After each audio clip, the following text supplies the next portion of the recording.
রাসূল করিম সাল্লাল্লাহু আলাইহি ওয়াসাল্লাম আখিরি শাবানে খুতবা পেশ করেছিলেন এবং সেই খুতবায় তিনি বলেছিলেন, হে উপস্থিত জনগণ, হে মানব মণ্ডলী, আল্লাহ পাক আমাদের জন্য একটি পবিত্র মাস আমাদেরকে দিচ্ছেন, দান করেছেন, যে মাসটির নাম হচ্ছে রমাদান। রমাদান হচ্ছে রামদুন, রা মিম দত, রম ধাতু থেকে উৎপত্তি, এর অর্থ হচ্ছে জ্বালানো, পুড়িয়ে দেওয়া, ভস্ম করে দেওয়া।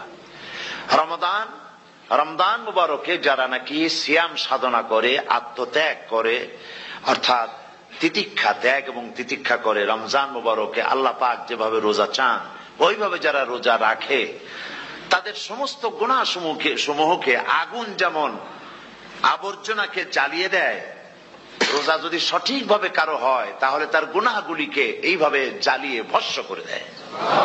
সুবহানাল্লাহ সুবহানাল্লাহ বিহামদিহি। এই রমজান আমাদের সামনে। আমি আমার আলোচনার শুরুতে আমি আপনাদের খেদমতে আরজ করতে চাই যে মাসটির মধ্যে আমরা প্রবেশ করতে যাচ্ছি, দুটি জিনিস আমাদের সামনে এখন। একটি হচ্ছে আমরা মাহে রমজানকে ইস্তেকবাল করতে যাচ্ছি, মাহে রমজান আমাদের সামনে। দোয়া করে নেই যে আল্লাহ পাক এই পবিত্র রমজানের সম্মান করার মতো তৌফিক আমাদেরকে দান করো, আর যেভাবে রোজা রাখলে পরে তুমি খুশি হও সেইভাবে আমাদেরকে রোজা রাখার তৌফিক দান করো, বলি আমিন। এটি হচ্ছে সর্বশ্রেষ্ঠ মাস আল্লাহ পাক মুসলমানদের জন্য দান করেছেন। আবারও বলি আলহামদুলিল্লাহ। কোরআন শরীফের মধ্যে আল্লাহ সমস্ত ইবাদতের কথা বলেছেন, কিন্তু ডিটেইলস আলোচনা করেন নাই। হজ করতে হবে, কিন্তু উকুফে আরাফা করতে হবে, রমিয়ে হিজার করতে হবে, রমিয়ে জেবার করতে হবে, তারপরে 7 বার তাওয়াফ করতে হবে, সাফা মারওয়া সাই করতে হবে। এগুলি কিন্তু কোরআন শরীফে আসে নাই, ডিটেইলস আসে নাই। নামাজ পড়তে হবে, কিন্তু জোহরে কয় রাকাত, আসরে কয় রাকাত, মাগরিবে কয় রাকাত, এই রাকাতগুলি কিভাবে বিন্যস্ত করতে হবে কোরআন শরীফে তা আসে নাই, বর্ণনা করা হয়নি। যাকাত দিতে হবে, কিন্তু কত টাকা হলে কত টাকা দিতে হবে, কত মন ধান হলে কতটুকু দিতে হবে, কত ছাগল হলে, কত গরু হলে, কত পরিমাণ সোনা হলে, কত পরিমাণ রৌপ্য মজুদ থাকলে যাকাত দিতে হবে, এর বিস্তারিত বিবরণ কোরআন শরীফে আসে নাই। চিন্তা হতে পারে যে তাহলে এগুলো আমরা পাইলাম কই? আমরা পেয়েছি কোরআনের ব্যাখ্যা হচ্ছে রাসূল করিম সাল্লাল্লাহু আলাইহি ওয়াসাল্লাম, হুজুর এটাকে আমাদেরকে বলে দিয়েছেন। তিনি শারে ছিলেন, শরীয়ত প্রণেতা ছিলেন। তো সমস্ত ইবাদতকে আল্লাহ পাক সংক্ষেপে সংক্ষেপে তিনি আউটলাইন অথবা গাইডলাইন তিনি দিয়েছেন আল্লাহ পাক। রমজান মুবারক হচ্ছে একমাত্র ইবাদত যে রমজান সম্পর্কে আল্লাহ পাক ডিটেইলস পূর্ণ একটি রুকু আল্লাহ পাক আলোচনা করেছেন। সুবহানাল্লাহ। রোজা শুরু করবেন কোনখান থেকে, শেষ করবেন কোথায় গিয়ে, সফরে প্লেনে যখন চলবেন তখন আপনার রোজার অবস্থা কি হবে, যদি দেশে যান তখন কি হবে, অসুস্থ হলে কি হবে, কিভাবে রোজা রাখবেন, কিভাবে রোজা ভাঙবেন, তারপরে কখন শুরু হবে, কখন কি হবে ইত্যাদি বিস্তারিত বিবরণ। রোজার মতো করে এত অন্য কোন ইবাদতের ব্যাপারে আল্লাহ এতটা বলেন নাই যতটা বলেছেন রোজার ব্যাপারে। তাহলে নিশ্চয়ই বুঝতে পারছেন রোজাটা অত্যন্ত গুরুত্বপূর্ণ ইবাদত। সবটাই গুরুত্বপূর্ণ, কিন্তু রোজাটা আল্লাহর কাছে বেশি গুরুত্বপূর্ণ। সুবহানাল্লাহ। আচ্ছা, বেশি গুরুত্বপূর্ণ কেন সে কথা কি বলবো? অবশ্যই বলবো। বেশি গুরুত্ব এই কারণে, আল্লাহ পাক বলেছেন, এটা হচ্ছে হাদিসে কুদসি। আল্লাহ পাক বলেছেন, আস-সাওমু লি ওয়া আনা আজজি বিহি। অন্য রিওয়ায়াতে এসেছে ওয়া আনা উজজা বিহি। আস-সাওমু লি, রোজা হলো আমার জন্য। কে বলতেছেন বলুন তো? আল্লাহ পাক বলছেন রোজা হচ্ছে আমার জন্য, রোজার পুরস্কার আমি দেব। অন্য বর্ণনায় এসেছে রোজা আমার জন্য আর রোজাদারের পুরস্কার আমি আল্লাহ নিজেই পুরস্কার। সুবহানাল্লাহ, সুবহানাল্লাহ। তাহলে প্রশ্ন আসে, আল্লাহ পাক বলছেন রোজা আমার জন্য, আস-সাওমু লি। আল্লাহ তো একথা কোথাও বলেননি আজ-যাকাতুলি, আস-সালাতুলি, আল-হাজ্জুলি। রোজা আমার কি বলে, যাকাত আমার জন্য, হজ আমার জন্য, নামাজ আমার জন্য, একথা কিন্তু আল্লাহ বলেন নাই। অবশ্যই আমরা যাকাত হোক, নামাজ হোক, হজ হোক কার জন্য করি? আল্লাহর জন্য করি। রমজানের ব্যাপারে আল্লাহ খাস করেছেন যে আস-সাওমু লি, রোজা আমার জন্য। এই কথাটার অর্থ কি, তাৎপর্য কি, ব্যাখ্যা কি, সিগনিফিকেন্স কি? এর সিগনিফিকেন্স হচ্ছে এই যে প্রত্যেকটা ইবাদতের দুটি ধরন আছে। কয়টা ধরন বলুন তো? দুটি ধরন। একটি ধরন হচ্ছে বাহ্যিক, আর একটা হচ্ছে আভ্যন্তরীণ। প্রত্যেকটা ইবাদতের দুটি দিক আছে, একটা মানুষকে দেখানো আর একটা ভেতরের। যেমন নামাজ, একটি লোক নামাজ পড়ে না, কিন্তু এমন একটা সমাবেশের মধ্যে পড়ে গেছে সবাই নামাজ পড়ে। এখন আমি যদি নামাজ না পড়ি তাহলে লোকে বলবে কি? তখন উজু আছে কি না আছে দাঁড়ায় গেল আল্লাহু আকবার। তাহলে দেখা গেল নামাজ আল্লাহর জন্য পড়ে, আবার মানুষের জন্য দেখাবার জন্য করে। যাকাত এটা দেয় মানুষে, তার নিয়তটাকে আল্লাহ পাক ভালো জানেন। কিন্তু কিছু লোক তেমন আছে যাকাতের নামে লুঙ্গি, আমাদের দেশে আছে, লুঙ্গি শাড়ি কিনে তারপরে বাড়িতে সব জমা করে এরপরে গরিবদের দাওয়াত দেয় এবং সকলকে দেখায় এভাবে লুঙ্গি দিল, শাড়ি দিল, লোকেরা দেখলো যে জাকাত দিল, খুব জাকাত দিয়েছে। কোরবানির ব্যাপারে এভাবে বিরাট একটা গরু কিনলো, কিনে মানুষকে দেখাইলো। চট্টগ্রামে আছে সবচেয়ে বড় দামের গরু একটা কিনে গরুর গলায় মালা একটা পরাইয়া তারপরে শহর ঘুরায়। এখন অবশ্য এটা কমে গেছে আগের থেকে অনেক। মানুষ দেখুক যে অমুকে এই গরুটা কোরবানি করেছে। এটা কি কোরবানির জন্য হলো না মানুষকে দেখাবার জন্য হলো? হজ, টাকা আছে, লোকেরা বলবো কি যে এত টাকার মালিক তাও হজে যায় না, সুতরাং যাই একটু হজ করে আসি। তাহলে হজ করা গেল, আবার মানুষকে দেখাবার জন্য করলো। দুটি জিনিস আছে। কিন্তু একমাত্র রোজা যদি কেউ রাখে মানুষকে দেখাবার জন্য সকাল থেকে শুরু করে সন্ধ্যা পর্যন্ত না খাইয়া কোনো পাগলও থাকবে না। বলেন আপনারা ঠিক কিনা? সে তো মানুষকে দেখাবার জন্য দাঁত পরিষ্কার করে নিল আর দুপুরে ভাত খাই নিল, বউতেও টের পাইল না। পারবে কিনা? পারবে। টয়লেটে গিয়ে খাই নিল ভালো করে, কোন একটা আড়াল জায়গা নিয়ে খেয়ে গেল, বাচ্চাও দেখলো না, বউতেও দেখলো না, খেয়ে নিল। তাহলে সে তো রোজা রাখলো না। আল্লাহ পাক বলছেন আস-সাওমুলি, রোজা হচ্ছে আমার জন্য। যে রোজা রাখে আমার জন্যই রাখে, মানুষকে দেখাবার জন্য সারাদিন না খাইয়ে থাকার কোন প্রশ্নই ওঠে না। সুবহানাল্লাহ। সুতরাং রোজা যে রাখলো সে আমার জন্যই রাখলো। ওয়া আনা আজজি বিহি, রোজার পুরস্কার আমি আমার হাত দিয়ে দেব। সুবহানাল্লাহ, আমার হাত দিয়ে দেব। ম্যানেজার যদি বলে এই কাজগুলি করলে পরে বেতন, নির্ধারিত বেতন পাবা, আর এইটা যদি করো তাহলে বেতনটা আমি দেবো আমার হাত দিয়া, তাহলে এমপ্লয় যারা তারা বুঝতেই পারবে যে মালিক যখন নিজেই দেবে তাহলে ম্যানেজারের মতো দেবে না, মালিক মালিকের মতোই বড় করে দেবে। তো আল্লাহ পাক ফেরেশতাদের কাছে এটা রাখেন নাই, সব নাকি তোমরা লেখো গিয়া, আর রোজার সওয়াব আমার হাত দিয়ে আমি দেব। সুবহানাল্লাহ।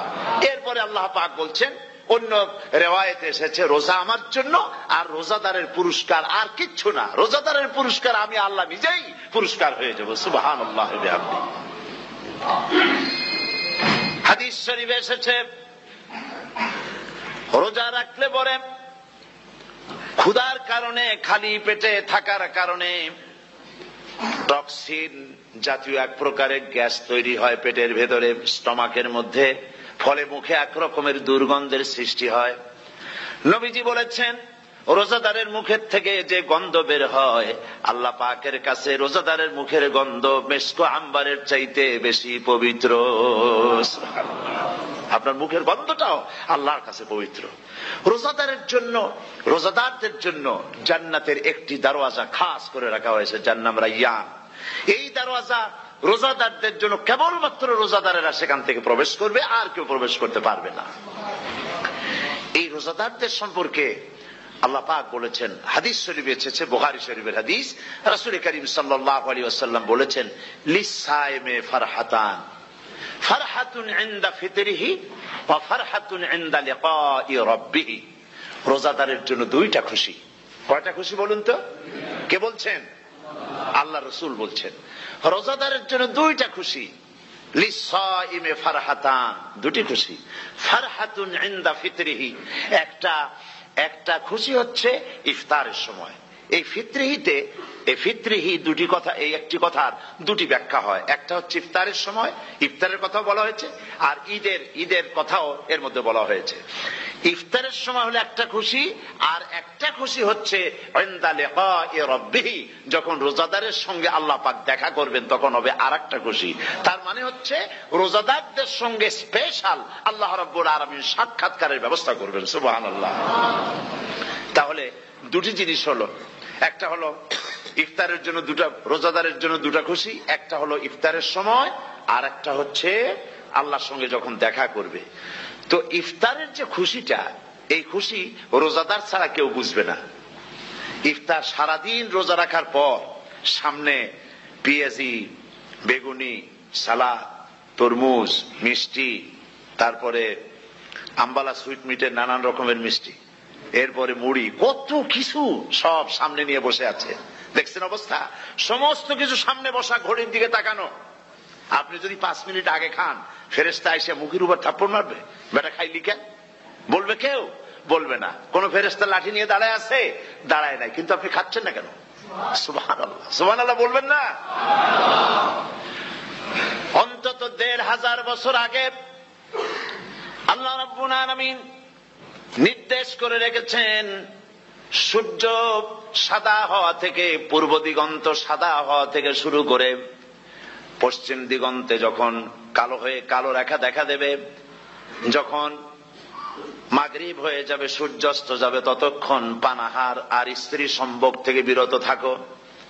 1500 বছর আগের আল্লাহ রাব্বুল আলামিনের এই নোটিশ কিভাবে কার্যকরী হচ্ছে উম্মতের মধ্যে, মুসলমানদের ভেতরে। খাবার সামনে আছে, পিপাসা লেগেছে। এখন তো পিপাসা লাগে না, খুব ঠান্ডার সময়, এখন রোজা রাখতে খুব মজা হবে, তাই না? খুব মজার রোজা। কিন্তু এই রোজা যখন জুন মাস আর জুলাই মাসে আসবে, তখন টের পায় মানুষ রোজা কাকে বলে। প্রচন্ড পিপাসা, সামনে সব খাবার পড়ে আছে, একটা খাবারের দিকে রোজাদারের হাত যায় না, ঘড়ির দিকে তাকায় আর চুপ করে বসে বসে আল্লাহর জিকির করতে থাকে। আল্লাহ কয়, ফেরেশতারা দেখ, এই বান্দা বানাইতে নিষেধ করছিলি, সুবহানাল্লাহ।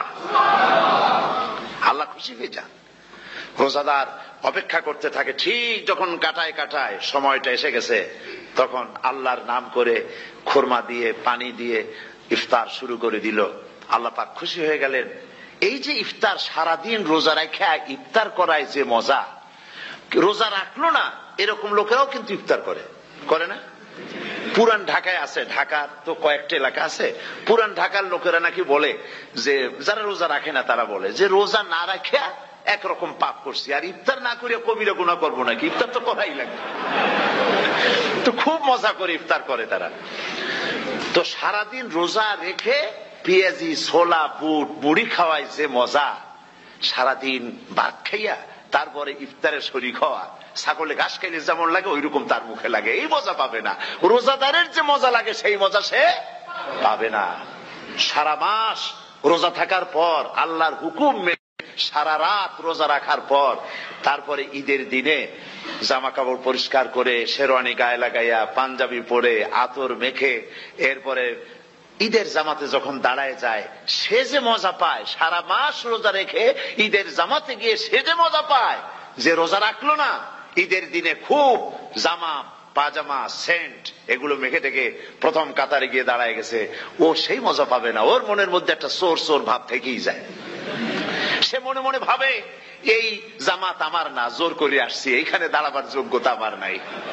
মনের মধ্যে সে একটা অপরাধী ফিল করে, সে ফিল করতে থাকে।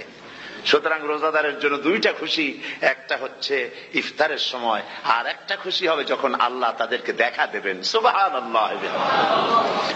এই রোজা আল্লাহ পাক দান করেছেন। আচ্ছা, কি জন্য রোজা আমাদের দিলেন?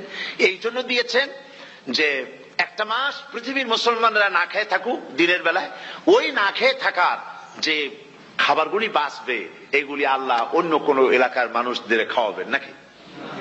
এই জন্য করেছেন রোজা, এই জন্য করেন নাই। রোজার ফজিলত আল্লাহর নবী বলেছেন, রমজান মুবারকের এত ফজিলত, মানুষ যখন কোন ইবাদত করে, আল্লাহ পাক সেই ইবাদতের নেক আমলের সওয়াব 10 থেকে শুরু করে 700 পর্যন্ত বাড়ায় দেন। 10 থেকে শুরু করে 700 করে 700 বাড়ায় দেন, ইল্লা সাওম, রোজা ছাড়া। নবীজি বলেছেন, রমজান মুবারকে কেউ যদি একটি নফল কাজ আদায় করে, একটি নফল ইবাদত করে, অন্য মাসের একটি ফরজ আদায় করার সওয়াব আল্লাহ পাক নামায়ে আমলে দিয়ে দিবেন। রমজান মুবারকে কেউ যদি একটি ফরজ আদায় করে, অন্য মাসের 70টি ফরজ আদায় করার মতো সওয়াব আমলনামায় আল্লাহ দিয়ে দিবেন। সুবহানাল্লাহ। এই মাস আমাদের সামনে, আল্লাহু আকবার বলি, আল্লাহু আকবার বলি, আলহামদুলিল্লাহ। এই পবিত্র মাস আমাদের সামনে। এই মাসে এত সওয়াব, নফল হয় ফরজের মতো, আর ফরজ হয় 70টা ফরজের মতো। এত সব কেন হইল? আমরা না খেয়ে থাকি সেই জন্য নাকি? বলতে পারেন কেন হলো? একটি কারণ, শাহরু রমাদান আল্লাযী উনজিলা ফীহিল কুরআন। সুবহানাল্লাহ বলবেন না? এই রমজান মাস হচ্ছে সেই মাস যে মাসে আল্লাহ রাব্বুল আলামিন কোরআনে কারীমকে নাজিল করেছেন। এই মাসের মধ্যে একটি রাত আছে, খায়রুম মিন আলফি শাহর, যে রাতটি 1000 মাসের চাইতে বেশি গুরুত্বপূর্ণ আল্লাহর কাছে। সুবহানাল্লাহ। একটি রাত 1000 মাসের চাইতে গুরুত্বপূর্ণ।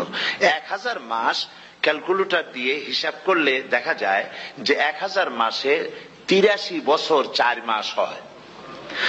তাহলে তার অর্থ কি এই যে একটানা 83 বছর 4 মাস ইবাদত করলে যে সওয়াব হবে, এই রাত্রে ইবাদত করলে সেই সওয়াব হবে? হতে পারে, এরকম হতে পারে, কিন্তু ব্যাখ্যাটা কি? ব্যাখ্যাটা হচ্ছে আরবিতে আলফুন শব্দ দিয়ে 1000 বোঝানো হয় না।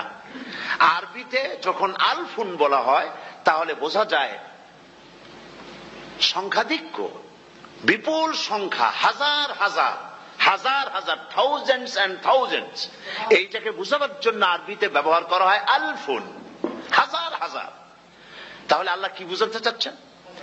আল্লাহ রাব্বুল আলামিন তিনি আয়াত দ্বারা বুঝাতে চান, এর ব্যাখ্যা হচ্ছে এই পৃথিবীর মানবতার কল্যাণের জন্য, এই পৃথিবীর মানুষের ভালাইয়ের জন্য, মঙ্গলের জন্য হাজার হাজার মাস ধরে এই পৃথিবীর মানুষের যে কল্যাণ হয় নাই, এই রমজান মোবারকে একটা রাত আছে যেই রাতে আল্লাহ রাব্বুল আলামিন মানবতার সেই কল্যাণ করেছেন।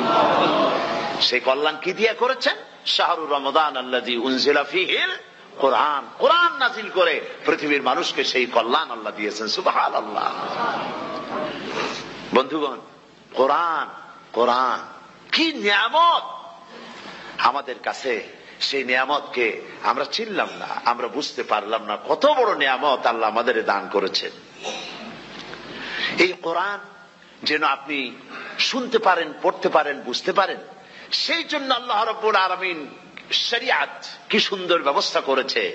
কোরআন শোনার জন্য রমজান মুবারকে তারাবিহের নামাজের ব্যবস্থা করা হয়েছে। সুবহানাল্লাহ, সুবহানাল্লাহ। যারা সব সময় পড়তে পারেন না, কোরআন তেলাওয়াত জানেন না, অথবা সারা বছরও এক খতম কোরআন শরীফ পড়া হয় না, শরিয়ত কি সুন্দর বিধান করলো যে আপনি যেন 30 পারা কোরআন শরীফ শুনতে পারেন। এই ব্যবস্থা তারাবিহের নামাজের মধ্যে শরিয়ত করে দিয়েছে। আলহামদুলিল্লাহ, আলহামদুলিল্লাহ। যাদের টাকা কড়ি আছে আমি তাদেরকে অনুরোধ করব, যদি পারেন তাহলে মেহেরবানি করে রমজান মুবারকে উমরা পালন করবেন। আমি উমরার নিয়ত করে এসেছি, ঢাকা থেকে উমরার নিয়ত করে এসেছি, আপনাদেরকে দেখে গেলাম। আর আমি এখান থেকে ডাইরেক্ট মদিনা মুনাওয়ারায় চলে যাব ইনশাআল্লাহ। লাইলাতুল কদর পর্যন্ত হারামাইনুশ শরীফাইনে কাটাতে চাই, নিয়ত করেছি। আপনারা দোয়া করুন আল্লাহ যেন কবুল করেন। কি মজা যখন আপনি হারামাইনুশ শরীফাইনে যখন তেলাওয়াত শুনবেন, আপনার কাছে মনে হবে যেন কোরআন শরীফ নাজিল হতেছে। সুবহানাল্লাহ। সেখানে তো নামাজের পরে হাত তুলে মোনাজাত করা হয় না, শুধুমাত্র রমজান মুবারকে বেতেরের নামাজের মধ্যে ইমাম সাহেব হাত তুলে মোনাজাত করেন। গত বছর রমজান মুবারকের লাইলাতুল কদরে আমি ছিলাম, গত কয়েক বছর ধরে আল্লাহ যাওয়ার তৌফিক দিয়েছেন দয়া করে। সেখানে লাইলাতুল কদরে পত্রিকাগুলি লিখেছে 30 লাখের উপরে লোক ছিল মক্কা শরীফের, হারাম শরীফে 30 লাখের উপরে। যখন তেলাওয়াত হচ্ছে, মোনাজাত করতেছেন ইমাম সাহেব কাঁপতেছেন, মোনাজাত করতেছেন, কাঁদতেছেন, আর গোটা হারাম জুড়ে কান্নার রোল পড়ে গিয়েছে। কিভাবে কাঁদতেছে! সারাদিন মানুষ রোজা রেখে তারপর ইফতার করতে যখন বসে, আমি সেই জান্নাতের কথা কেমনে আপনাদের বুঝাবো? রসগোল্লা কেমন লাগে বক্তৃতা দিয়ে 6 ঘন্টা বক্তৃতা দিয়েও বোঝানো যাবে না। যদি মুখের মধ্যে ঢুকাইতে পারি তাহলে বুঝবেন যে মজাটা কি। এটা তো আমি বুঝাইতে পারবো না কি মজাটা লাগে। সারাদিন রোজা রাখার পর সমস্ত লক্ষ লক্ষ মুসল্লিরা বসে আছে মক্কা শরীফে, কাবা শরীফ সামনে, এখানে বসে আছে।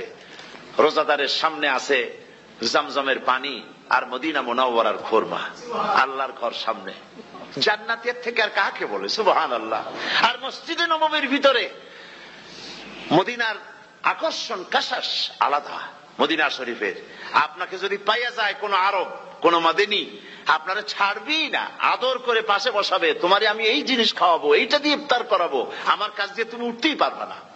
আপনাকে জোর করে বসাই দিবে মসজিদে নববীতে রিয়াদুল জান্নাহ রাসূল করিম সাল্লাল্লাহু আলাইহি ওয়াসাল্লামের কবর শরীফের কাছে বসে আপনি ইফতার করতেছেন, কত বড় নসিব। সেই জন্য আমি বলি হলিডে করার জন্য আমেরিকা, সিঙ্গাপুর, হাবিজাবি এই সমস্ত ঘুরে কোনো লাভ নাই। হলিডে করতে চান রমজান মুবারকে চলে যান হারামাইন শরীফাইন, মদিনা আল মুনাওয়ারা, মক্কা আল মুকাররমা। কপাল খুলে যাবে, জিন্দেগীর সমস্ত গুনাহ খাতা আল্লাহ পাক maaf করে দিবেন। রাসূল করিম সাল্লাল্লাহু আলাইহি ওয়াসাল্লাম বলেছেন রমজান মুবারকে যে উমরা করলো সেজন্য হজ আদায় করলো। সুবহানাল্লাহ। অন্য রিওয়ায়াতে এসেছে যে ব্যক্তি রমজান মুবারকে উমরা করলো সেজন্য আমার সাথে হজ আদায় করলো। সুবহানাল্লাহ। তো বলতেছিলাম যে কোরআনে কারীম হচ্ছে একটি বিরাট নিয়ামত। এই নিয়ামত শোনানো হয় রমজান মুবারকে। আমি এবার এসে খুব খুশি হলাম একথা শুনে যে ইস্ট লন্ডন মসজিদ তারা একটা ব্যবস্থা করেছে, সুন্দর একটা রেডিও তারা আবিষ্কার করেছে। না কি করছেন আপনারা? ট্রান্সমিটার তৈরি করেছেন। ওনারা ওখানে রেডিও বিক্রি করেন। আপনারা বহুটা খরচ করেছেন, তারা হাজার হাজার পাউন্ড খরচ করে টাওয়ার বানিয়েছেন এবং একটা ফ্রিকোয়েন্সি তারা নিজেরা নিয়েছেন, আর রেডিওগুলি 125 পাউন্ড করে ওনারা দিচ্ছেন খরচ হিসেবে। এটা যারা নিয়ে যায় ঘরের মধ্যে বসে তারাবিহের তেলাওয়াত তারা শুনতে পাবেন। মহিলারা অনেক সময় আসতে পারেন না, মহিলারা ঘরে বসে শুনতে পারবেন। ওই ইস্ট লন্ডন মসজিদে যত ওয়াজ হবে, তেলাওয়াত হবে, নামাজ হবে, আজান হবে, ওয়াজ হবে, জিকির হবে, সব আপনার ঘরে বসে আপনি শুনতে পারবেন। আল্লাহ রাব্বুল আলামিন এই ইকদামকে, এই পদক্ষেপকে আল্লাহ কবুল করুন, সবাই বলেন আমিন। এবং প্রত্যেকের ঘরে ঘরে এই রেডিও পৌঁছে যাক, আমরা বলি আমিন। আল্লাহ যেন কবুল করেন। আপনি ঘরে বসে মসজিদের সমস্ত প্রোগ্রাম পেতে পারবেন। আর কি সুন্দর সেখানে যিনি তেলাওয়াত করেন, আজান দেন, আলহামদুলিল্লাহ, তার আজান শুনলে পরে তো মনে হয় যে আমি মক্কা শরীফে চলে গেছি, মদিনায় চলে গেছি। আর তেলাওয়াত কত সুন্দর, আলহামদুলিল্লাহ। আল্লাহ তার প্রতি রহম করুন, আমরা বলি আমিন। সুতরাং বলতেছিলাম যে এই পবিত্র রমজানুল মুবারক এটি কি জিনিসটা, কি জিনিসটা বুঝাবার জন্য আমি বলি, যেমন এই ঘড়িটা এটা কেনার পর 2-1 বছর পর এটা ফাস্ট হয় অথবা কি হয়, স্লো হয়ে যায়। তখন এটাকে সারার জন্য আমরা হসপিটালে দেই। হসপিটাল মানে লন্ডন হসপিটাল না, ঘড়িরও হসপিটাল আছে। তো ঘড়ির হসপিটালে দিলাম, ওরা এটাকে দেখে শুনে ওয়াইলিং করে টরে দিল ঠিক মতো। একবার যদি ঠিক করে দিল, আবার আমার 1-2 বছর চললো, আর কোনো ডিস্টার্ব করবে না, ঠিক কিনা? আপনার গাড়ির ইঞ্জিন যদি কোন রকমের অসুবিধা করে, তাহলে গাড়ির ইঞ্জিনকে ওভারহোলিং করতে হয়, ইঞ্জিন ডাউন দিতে হয়। একবার যদি ইঞ্জিন ডাউন দিলেন, ওভারহোলিং করলেন, তাহলে আপনার এই গাড়ি 5-6 বছরের জন্য আর হাত দিতে হবে না। এই কথাগুলি বুঝতে পারছেন কিনা? সারা জীবন, সারা মাস অন্যায় করার পরে, গুনাহ করার পরে মানুষের অন্তঃকরণে কালিমা লেগে যায়। আল্লাহ রাব্বুল আলামিন রমজান মুবারকের একটা ব্যবস্থা করেছেন, ইঞ্জিন ওভারহোলিং এর মতো, ইঞ্জিন ডাউন দেওয়ার মতো। আপনার কালকে, আপনার আত্মাকে, আপনার বিবেককে, আমার বিবেককে পরিষ্কার করার জন্য রমজান মাস করে দিয়েছেন। রমজান মুবারকের একটি মাসের কোর্স যদি কমপ্লিট করা যায়, তাকওয়া দিয়া যদি ভরে দেওয়া যায়, তাহলে বাকি 11 মাস আরামসে চলবে, কোনো অসুবিধা হবে না। নবীজি বলেছেন রমজান মুবারকে মাস আসার সঙ্গে সঙ্গে আল্লাহ রাব্বুল আলামিন তিনি জান্নাতের সমস্ত দরজাগুলি খুলে দেন, আর জাহান্নামের সব দরজাগুলি আল্লাহ রাব্বুল আলামিন বন্ধ করে দেন। সুবহানাল্লাহ। আর শয়তানকে শৃঙ্খল দিয়ে বেঁধে ফেলা হয়, শিকল দিয়ে শয়তানরা বান্ধা হয়ে যায়। এই হাদিসটা যখনই শোনাই বিভিন্ন জায়গায়, লোকেরা বিভিন্ন জায়গায় প্রশ্ন করে, হুজুর কোন তো যে শয়তানরে বান্ধা হয়, কিন্তু রমজান মাস হতো লোকেরা মদ খায়, মিথ্যা কথা কয়, তাহলে শয়তান বান্ধা থাকলো কেমনে? আমি বলি দেখেন, এরও ব্যাখ্যা আছে। এর ব্যাখ্যা হলো এই, কোন কোন ঘড়ি আছে একবার চাবি দিলে 6 মাস চলে, আর একবার চাবি দিলে 2 বছর চলে, আবার চাবি দিলে লাইফ চলে যায়। এরকমের ঘড়িও আছে। কোন কোন মানুষের শয়তানে এমন চাবি দিছে যে চাবিতে 6 মাস চলে, কোনটায় 10 মাস চলে, কোনটায় বছর চলে। রোজার মাসেও যারা গুনাহ করে, শয়তানে এমন চাবি দিছে যে রোজার মাসেও বন্ধ হচ্ছে না। এরা শয়তানের খপ্পরে পড়ে গেছে। আল্লাহ এই চাবি থেকে মুসলমানদেরকে হেফাজত করুন, বলি আমিন। জোরে বলেন আমিন। শয়তান থেকে পানাহ কেউ দিতে পারে না, কোন গভর্নমেন্ট পারবে না। ব্রিটিশ গভর্নমেন্ট পারবে নাকি? American government? কেউ পারবে না। শয়তান থেকে পানাহ দিতে পারে কেবলমাত্র কে? ওই আল্লাহ রাব্বুল আলামিন আমাদেরকে শিখায় দিয়েছেন শয়তানের ওয়াসওয়াসা থেকে আমার কাছে পানাহ চাও। আউযু বিল্লাহি মিনাশ শাইতানির রাজিম। বিতাড়িত মরদুদ শয়তানের ওয়াসওয়াসা থেকে পানাহ চাই, আল্লাহর কাছে পানাহ চাও। আল্লাহ পাক বলেন আমি পানাহ দিতে পারি শয়তানের ওয়াসওয়াসা থেকে। শয়তান থেকে আশ্রয় একমাত্র সিকিউরড, নিরাপত্তা পেয়েছেন আল্লাহর পয়গম্বরেরা। সুবহানাল্লাহ। আম্বিয়া আলাইহিমুস সালাম তারা আল্লাহ কর্তৃক নিয়ন্ত্রিত, শয়তানের ক্ষমতা নাই পয়গম্বরদের কাছে যাওয়া। চতুর সীমানার ভেতরে শয়তান প্রবেশ করে কোন নবীকে ওয়াসওয়াসা দিতে পারবে না, বলি সুবহানাল্লাহ।